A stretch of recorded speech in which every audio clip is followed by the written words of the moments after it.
J'ai remarqué un truc quand je regarde des films, des séries, alors pas à la télé, mais sur des plateformes de vidéos, des Netflix, etc.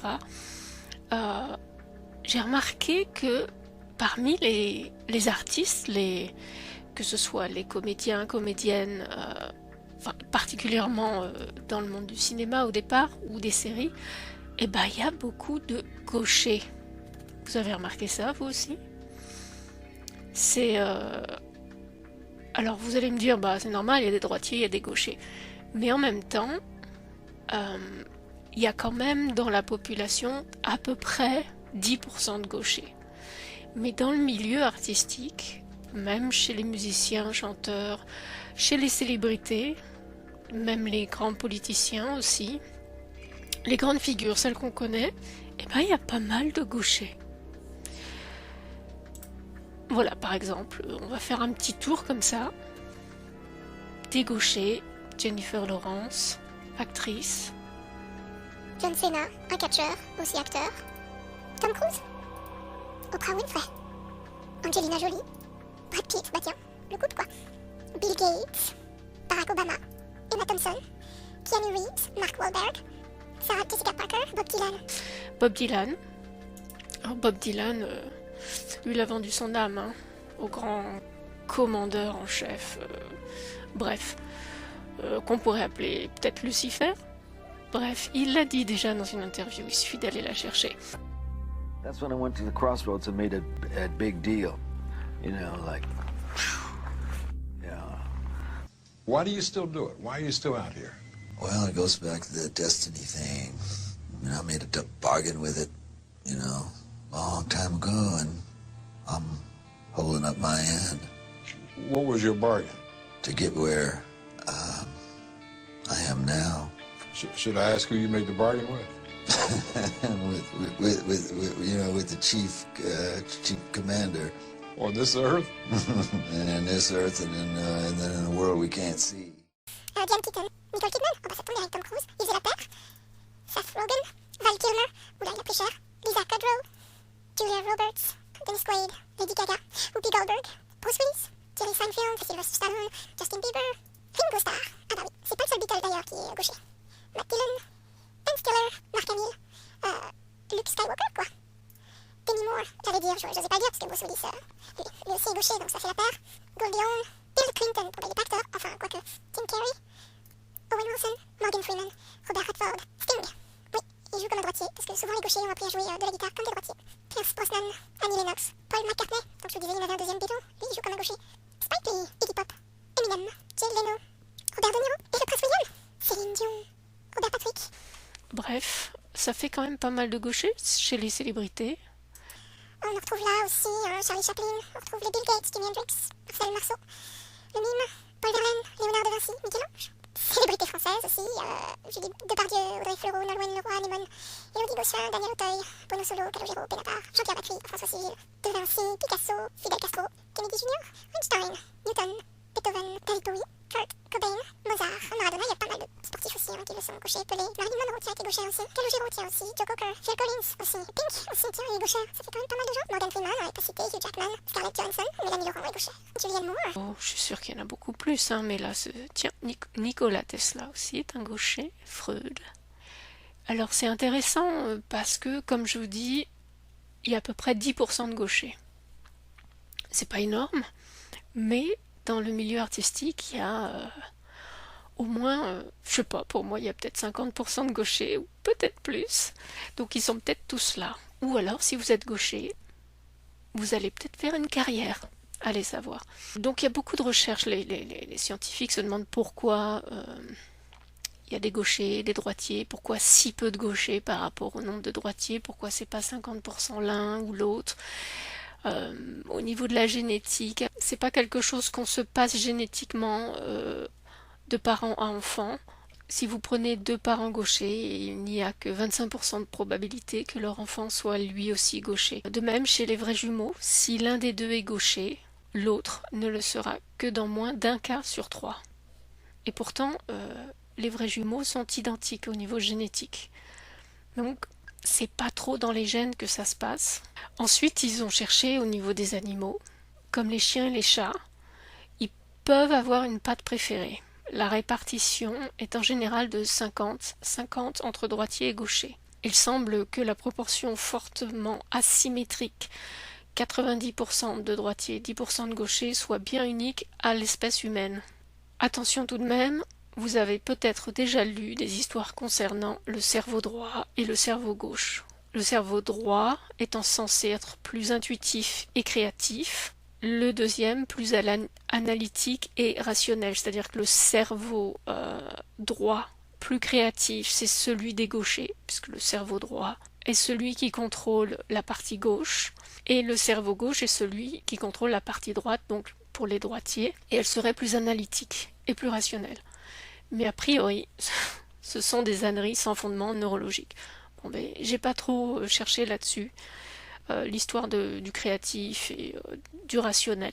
Mais on pourrait se poser la question, puisqu'on se rend compte que dans le milieu créatif, artistique, il y a beaucoup de gauchers. Alors, allons savoir. Sur un autre article, Futura, le cerveau humain est asymétrique. Okay.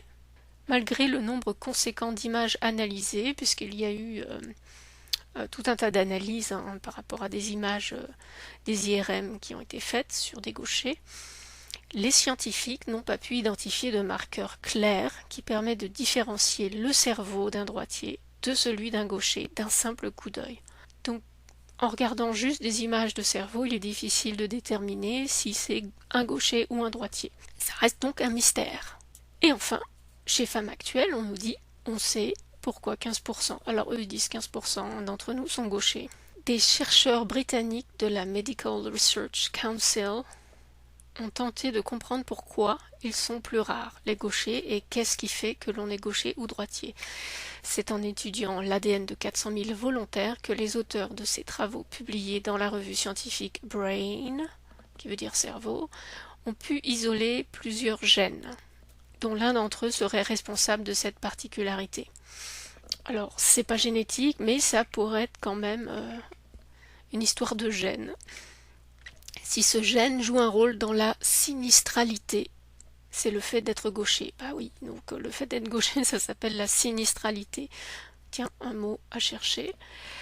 Ce marqueur aurait également une influence sur l'exposition à certaines pathologies comme la maladie de Parkinson, la maladie d'Alzheimer et la schizophrénie. On reviendra là-dessus parce que ça pourrait effectivement, c'est parlant. Donc il y aurait peut-être un marqueur qui pourrait influencer l'exposition à des pathologies comme la schizophrénie. Et ce marqueur pourrait donc jouer un rôle sur le fait d'être gaucher. Non pas que les gauchers soient tous schizophrènes. Mais j'ai noté ça parce que on va parler schizophrénie, maladie mentale, et on va parler aussi du lavage de cerveau avec le programme MK Ultra. La fin du silence. Je vais juste mettre les premières secondes de ce documentaire. Ça s'est passé à Montréal, ça s'est passé au Canada avec l'aide du gouvernement canadien en lien avec la CIA où on a torturé des gens, là. Personne ne nous disait jamais de quel traitement il s'agissait. J'ai reçu 31 traitements aux électrochocs durant cette courte période. Il s'est avéré que ce n'était pas nécessairement bon pour moi, mais bien pour la CIA et les études qu'il publiait. Voilà, donc on est sur Radio-Canada, c'est un grand média. Et là on parle du programme MK Ultra. Pour ceux qui ne connaissent pas, c'est un programme qui a été mis en place par la CIA dans les années après la Seconde Guerre mondiale, va savoir, peut-être avant, pour faire du contrôle de l'esprit en fait. Là, on parle en fait il s'est passé quelque chose. Donc, il y a 60 ans, un docteur américain financé par la CIA utilisait ses patientes et patients québécois comme cobayes. Les proches de ces victimes qui ont vu leur vie brisée entament aujourd'hui une poursuite contre le gouvernement canadien. Le documentaire MKUltra, La fin du silence, raconte un épisode honteux de la guerre froide qui s'est joué à Montréal et fait état des conséquences des expériences secrètes de lavage de cerveau menées à l'Institut Alan Memorial. Donc, il y a ce documentaire que vous pouvez voir vous-même sur Radio-Canada, si vous y avez accès. Là, on retrouve, donc ça c'est une députée québécoise, Monique Posé-Repentini, qui en parle elle-même. Elle dit en mars 2018, en lisant la lettre d'un homme de ma circonscription, j'étais loin de me douter que j'allais découvrir un scénario digne d'Hollywood, le projet MKUltra. Malheureusement, contrairement à un film, l'horreur et les victimes sont bien réelles. Des gens ont été torturés ici à Montréal avec la complicité du gouvernement canadien. D'ailleurs, 2 groupes comptant plus de 500 personnes poursuivent actuellement le gouvernement du Canada et le Centre universitaire de santé McGill en lien avec le programme MKUltra. Ce projet de la CIA visait à développer des techniques de manipulation mentale entre 1957 et 1964. Des Montréalais ont été soumis à leur insu à des expériences de lavage de cerveau financées par Ottawa et la CIA dans le cadre du projet MKUltra. Non, il ne s'agit pas de science-fiction. Le gouvernement nie toute responsabilité, mais par ailleurs, il multiplie les ententes d'indemnisation hors cours avec les familles des victimes qui le poursuivent. Donc, ils font des ententes d'indemnisation, mais ils nient toute responsabilité. Plutôt que de les forcer à recourir aux tribunaux, est-ce que le gouvernement va s'excuser publiquement et indemniser globalement les familles? C'est ce que demandait cette députée en 2018. Donc on en parle sur des grandes plateformes du projet MKUltra, c'est pas de la conspiration. Et là on retrouve, alors c'est en anglais, mais sur la CBC, c'est une chaîne de médias canadienne encore. Et là c'est tout récent, c'est le 3 octobre 2023. Qu'on voit ici, 3 octobre 2023. Les expériences de contrôle de l'esprit MKUltra, la Haute Cour du Québec dit que les États-Unis ont l'immunité au Canada. Le gouvernement des États-Unis ne peut pas être poursuivi au Canada pour son rôle dans le lavage de cerveau, les expériences de lavage de cerveau à Montréal, dans l'hôpital psychiatrique de Montréal. Et donc, cette semaine, ils ont dit qu'on ne pouvait pas poursuivre, en tout cas, le gouvernement américain. C'est par rapport à cette poursuite faite par ces 500 personnes qu'on avait vu plus avant. Donc, pour le moment, ces personnes, elles ont pas trop de recours. Mais je pense qu'elles vont pas s'arrêter là. Il s'est passé quelque chose et ça commence à remonter à la surface. Alors maintenant où je vais en venir... mais ce sera,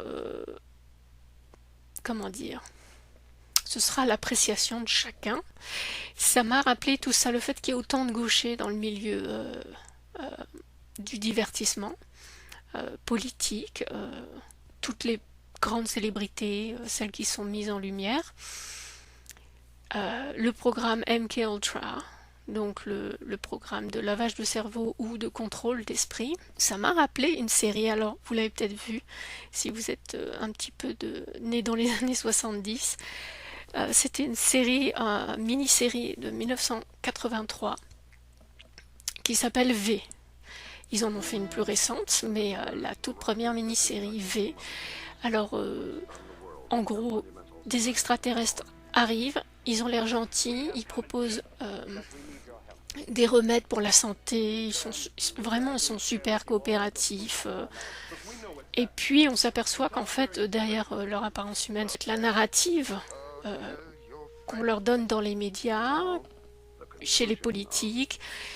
Et ces personnes qui ont un franc-parler et qui ne vont pas dans la même narrative, on le retrouve par exemple chez le docteur Walker. On lui donne un petit ajustement d'attitude. Voici l'extrait. Tom, I think you should light the hallway because Diana has placed us as part of the entourage so you can follow with a minicam, all right? Dr. Walker, excuse me. Dr. Walker. Christine Walsh, we met in Palm Springs, Gerald Ford's. Well, I've been such an admirer of yours, I wanted to... I remember you, Miss Walsh. You were a newswoman. Well, I'm still a newswoman. No, Miss Walsh. I don't know what you are, but you're certainly not a newswoman. At best, a press secretary. At worst, a collaborator. I don't know what you've been told, Dr. Walker, but I'm just doing my job. Oh, familiar words. I wonder how many times that phrase was used at the Nuremberg trials. That is insulting and untrue. Miss Walsh, I'll tell you what is untrue. It is untrue that you're working for a benevolent regime. It is untrue that you're an impartial journalist. What's true is that fascists have taken over our planet, and you're their minister of propaganda. You're a discredit to your profession. You've allowed personal ambition to corrupt your integrity, and you no longer have credibility. Good day. Dr. Kaufman to OR. Dr. Kaufman to OR, please.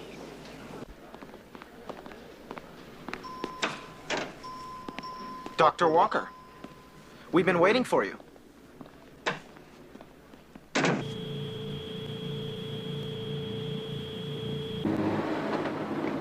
I trust you'll have the president ready for the interview, and soon. It would be much easier if I was supervising the conversion process personally. But tough as he is, I'm told he'll be ours in a day or two. It's taking too long, Diana. Conversion can be a long and difficult process, John. It can't be rushed. Christine is losing faith in us. It's not as simple to tap their minds as it is their water resources. One mistake and our Nobel laureate, Dr. Walker, will be a babbling idiot.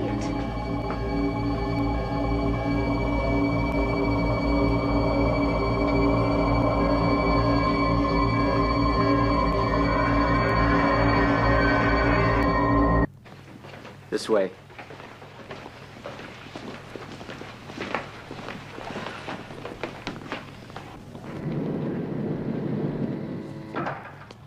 Ah, Christine. Thank you for coming in before your broadcast. I want you to meet your guest before the show. Splendid. Who is it? One of the most honorable and respected men in your country. And I am delighted to say a regular booster for us. I know how pleased he is to be appearing with you tonight. Christine Walsh, what a pleasure. I wonder if you remember that we met once before, Gerald Ford's home. We played bridge, I think, after golf. You and Betty made a 6-club bid I would have thought impossible, but you carried it off brilliantly. You gave us quite a bridge lesson. I do want to take this opportunity to tell you, too, what a wonderful job we all think you're doing. It's so important that we have people like you. On se rend compte donc que le docteur Walker est passé par un programme que ses visiteurs appellent le programme de conversion. Et l'une des héroïnes, Julie Parrish, elle-même a été, puisqu'elle fait partie de la résistance, elle a été capturée et ils la mettent sous ce mode de conversion. Donc on voit tout le mode de conversion. Il y a plusieurs modes en fait, mode 1, 2, 3 et 4.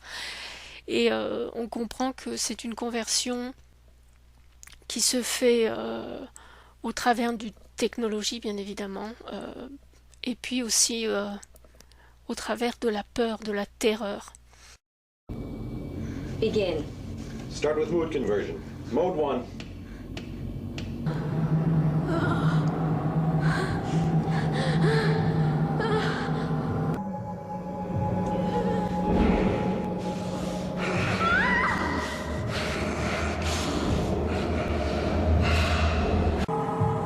Go to conversion mode 2.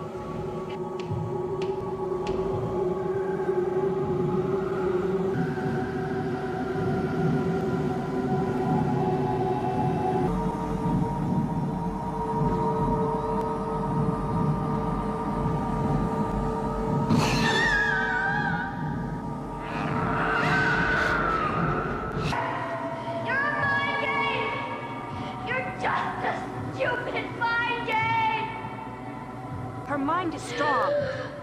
She will be converted, damn her. Go to conversion mode 3.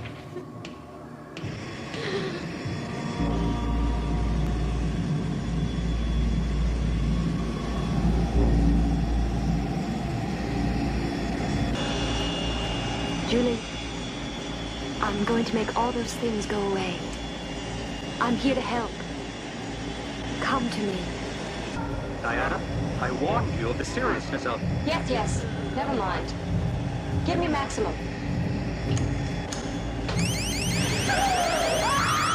Then run, Julie. Run for your life.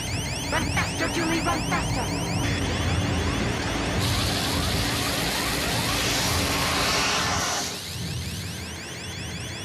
me, Julie. Let me help you out of there. Yes, Mama! Yes! Yes! Tell me, Julie. Tell me what you want. To the yard. Just stop. Please. Stop it.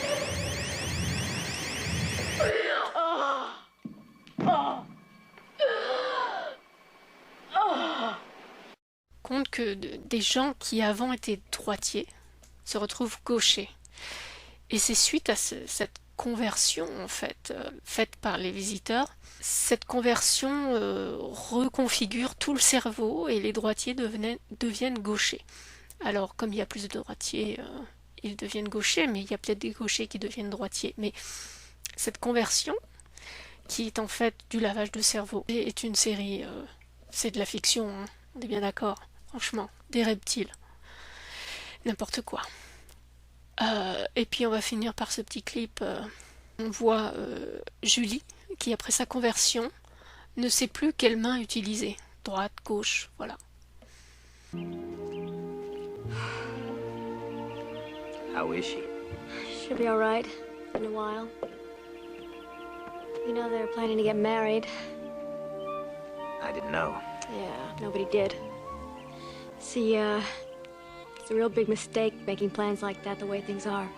Julie. Without something to live for, people give up hope. I'd like to get out of this thing alive with my son, lead some sort of normal life again.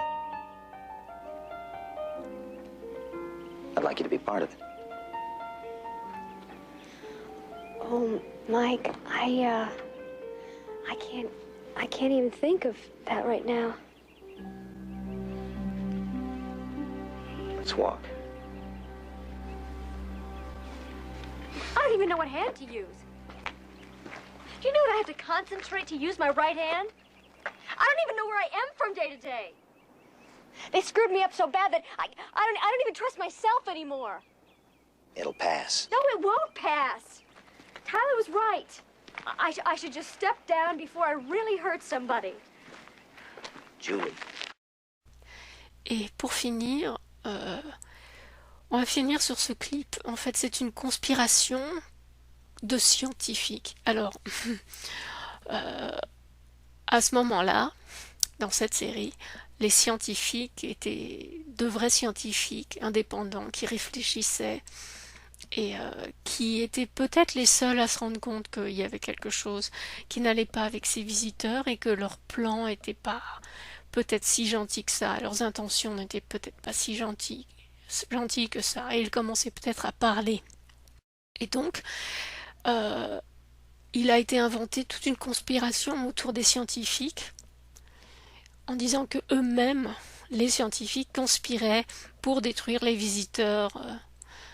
Et voici donc, on va retrouver cette... Voilà, on s'aperçoit que toute cette conspiration, ça permet de discréditer les scientifiques, ceux qui voudraient parler. Et c'est un très bon moyen de faire taire des gens qui ont des choses à dire. Ça vous rappelle peut-être quelque chose, non? Il n'y a pas si longtemps, et toujours même aujourd'hui d'ailleurs. Sauf que les scientifiques de maintenant, c'est pas vraiment... c'est plutôt des pseudo-scientifiques. Des scientifiques qui ne parleraient plus. Il y en a très peu qui parleraient maintenant. Donc eux, ils sont peut-être déjà passés au programme MK Ultra. Ou alors juste l'appât du gain. Voilà. Je vous laisse avec ces réflexions des gauchers. Beaucoup de gauchers dans le milieu du divertissement. Ces personnes, ces acteurs, ces célébrités, celles qui sont vraiment dans la lumière. Hein. Je ne parle pas des indépendants, mais ceux qui sont vraiment dans la lumière. Ces artistes que j'appelle des agents de distraction et d'influence. Et on peut très bien les revoir. Il y a beaucoup de vidéos qui montrent que ces artistes, pour beaucoup, ont vendu leur âme au diable. Et si c'est pas au diable, c'est je ne sais à quel culte qu'ils ont vendu leur âme. et on le voit par tout un tas de symboliques. Je l'ai déjà montré dans une vidéo, mais on est beaucoup à avoir montré tous ces symboles que font les artistes.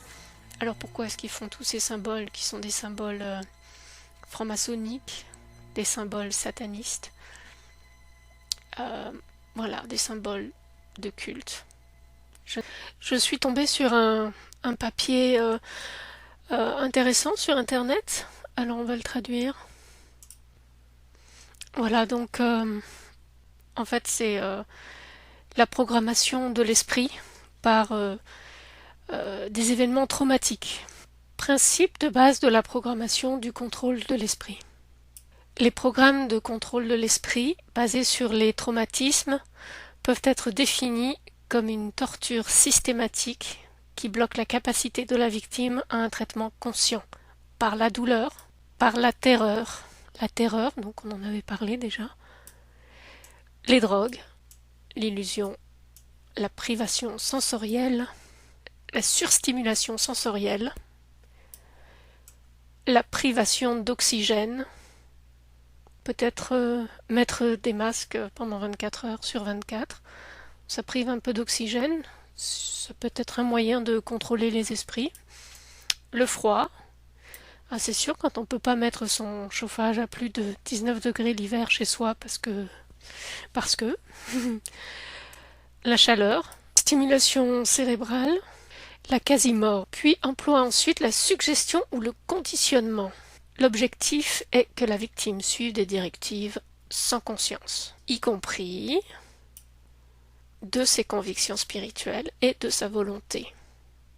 Pas seulement les principes moraux, mais aussi ses convictions spirituelles et sa volonté. L'installation de la programmation du contrôle de l'esprit repose sur la capacité de la victime à se dissocier. On avait parlé de la dissociation de l'esprit.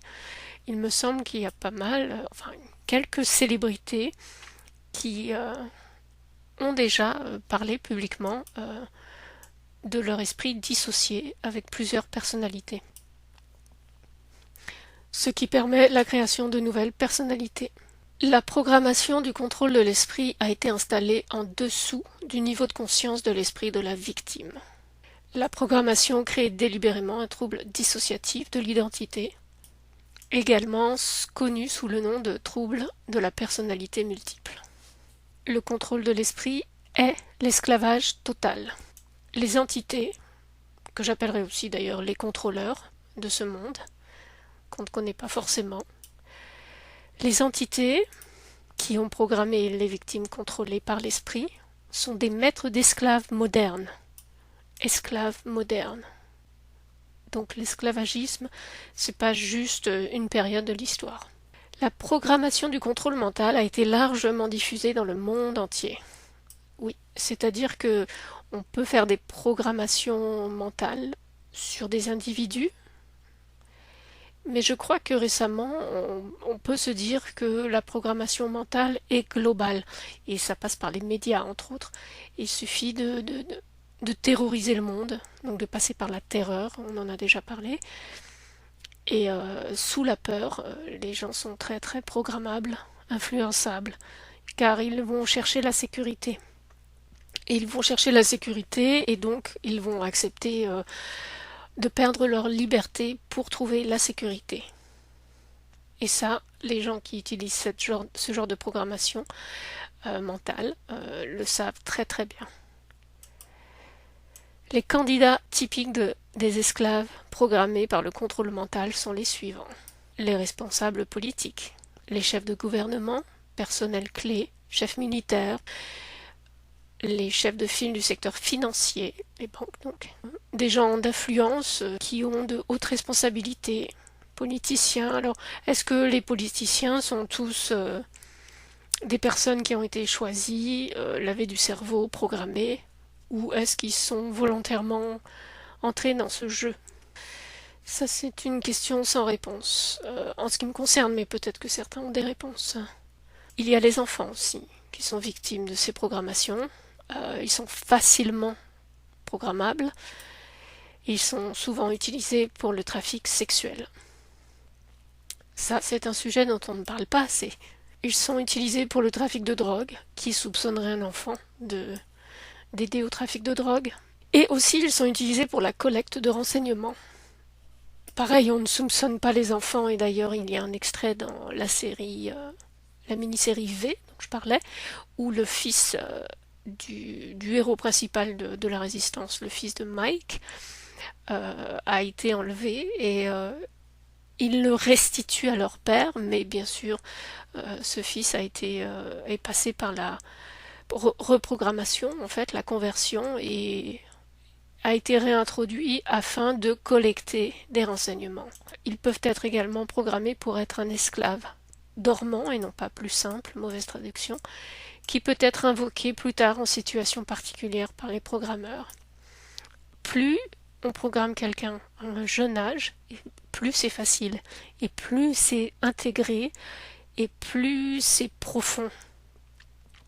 Et ensuite, ils les mettent en situation dormante, et quand ils en ont besoin, même à l'âge adulte, ils ont sûrement des codes, et ils réactivent en fait l'esclave dormant pour faire leur sale besogne. Ça peut être pour tuer une personne importante, pour créer un événement terroriste. Allons savoir, aller dans une école avec une arme à feu et puis tuer tout un tas d'enfants, c'est possible aussi. Des victimes qui présentent des caractéristiques spéciales pouvant être utilisées à des fins de recherche militaire ou génétique. On rentre dans la génétique. Avec des races particulières, par exemple, on peut utiliser des personnes qui ont une race particulière, qui ensuite pourraient être dormants, et un jour, on réactive ces cellules. On peut créer des événements terroristes, et puis comme ça, on déclenche une guerre, en fait. On déclenche des émeutes, on déclenche du racisme, tout un tas de choses. Ça peut être ça aussi. C'est une bonne façon de contrôler tout et tout le monde. Diviser pour mieux régner. Des victimes qui peuvent générer d'énormes profits pour les entités. En même temps, en ce qui me concerne, c'est pas vraiment le profit particulièrement qui les intéresse, puisque ils créent l'argent. Ce sont des gens qui créent l'argent. Ils en ont comme ils veulent. Donc le profit, c'est pas le plus important. Je crois que le pouvoir, c'est ce qui leur importe. C'est jouer et avoir du pouvoir. Mais je pourrais me tromper. Les artistes de l'industrie du divertissement. Ce groupe de victimes est utilisé pour influencer les médias. Pas que les médias d'ailleurs, j'ai envie de dire influencer tout simplement les humains qui les regardent, les adolescents, les enfants et même les adultes. D'ailleurs moi-même je les appelle les agents de distraction et d'influence. Ils peuvent être aussi utilisés pour générer du profit. Oui, comme je le disais, le profit c'est peut-être pas vraiment le but ultime. Et simplement pour le bénéfice des maîtres esclaves. Alors là on va peut-être penser à quelque chose de sexuel. Allez savoir. Le contrôle de l'esprit basé sur la torture, c'est ça vraiment le sujet de cet article, a été développé pour utiliser des technologies très avancées et a été appliqué non seulement aux lignes de sang de génération d'Illuminati, mais aussi au grand public. Pour les Illuminati, je sais, ça fait très conspiration. Illuminati, les illuminés, quoi, enfin ceux qui possèdent la lumière, la connaissance. On peut imaginer que s'il y a un groupe de personnes qui contrôlent le monde vraiment, effectivement ils le contrôlent par la connaissance qu'ils nous ont cachée. Donc d'où le mot Illuminati, je pense. Mais aussi le grand public. Effectivement, je pense que cette programmation est maintenant généralisée au grand public, surtout au travers du Black Mirror. Donc de l'écran noir, c'est-à-dire les téléphones, les ordinateurs, la télévision, tous les programmes. Ça ne s'appelle pas programme pour rien, parce que ça programme les gens. Télévision en anglais, television, donc dire une vision, c'est-à-dire qu'ils nous donnent leur narrative et ils nous programment dessus. Et donc il y a des nouveaux types de contrôle mental basés sur la torture qui utilisent des puces, des nanopuces, pour un contrôle neuronal à distance. Ils peuvent les implanter par des puces ou les injecter. Hein. Les puces maintenant sont tellement petites que c'est injectable. Ce qu'on appelle le V2K, Voice to Skull, c'est la voix au travers du crâne. Et des sons subliminaux, subliminal sound. Ce sont des technologies qui existent déjà. Je pense que vous pouvez voir beaucoup de vidéos là-dessus. Il existe déjà un appareil qui permet en fait de faire entendre une musique directement dans la tête. La peur et la terreur sont vraiment un moyen utilisé. Il suffit de regarder le journal tous les soirs, vous verrez, ça fait peur. Entre les attentats, les grands événements naturels, le soi-disant changement climatique, le climat change, hein, ça c'est sûr, hein, il change à chaque saison d'ailleurs. Vous remarquerez que quand l'hiver cède la place au printemps, le climat change. Donc voilà, c'est ça, c'est sans arrêt faire peur. Alors, on va vous faire peur parce que l'économie ne va plus, parce qu'il y a des guerres, parce qu'il y a des attentats, parce qu'il y a des événements ponctuels de personnes qui viennent tuer d'autres personnes au couteau ou aux armes à feu, etc. Et, donc c'est ça, les gens sont sous climat de peur, sans cesse, de stress, et je pense qu'ils ne s'en rendent pas compte, et ça permet ensuite de manipuler l'esprit, puisque ces gens qui finalement sont les créateurs des problèmes sont ceux qui vont proposer les solutions, mais les solutions que eux veulent proposer, bien évidemment. C'est assez intelligent finalement comme technique, et ça existe depuis très longtemps, et l'invention de la télévision et des médias a été créée pour ça, en ce qui me concerne.